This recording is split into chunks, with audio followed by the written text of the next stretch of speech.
அது 19, 20, 21 தேதி கல்யாணத்துக்கு புக் பண்ணாங்க கோச் அது ரெடி ஆயிருக்கு. அட்வான்ஸ் போட்டாங்களா? அட்வான்ஸ் வந்து 9350 ரூபாய் வந்துக்குது. ஓகே.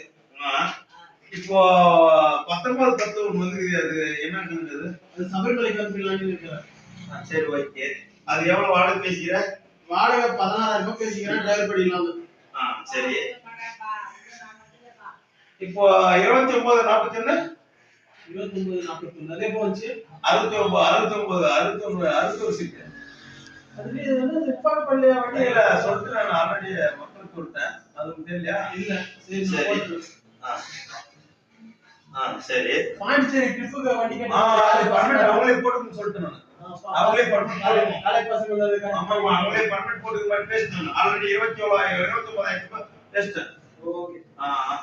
வேற இந்த விளையாட்டுக்காரர் கல்யாணத்துக்கு பெங்களூருக்கு நாளைக்கு போறதா இருந்துச்சு. ஓகே ஆயிடுச்சு. ஓகே கன்ஃபார்ம் தான். 19,000 ரூபாய் வந்துச்சு. ஓகே ஆயிடுச்சு. அது வந்துச்சு. ஓகே.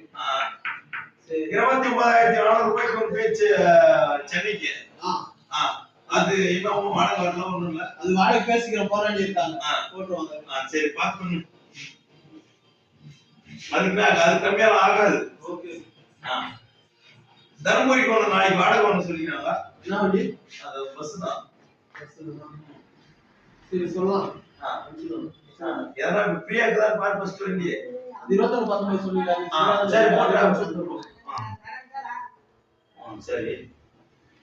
பாண்டிச்சேரிக்கு ஒரு வண்டி கேட்டுக்கிறாங்க.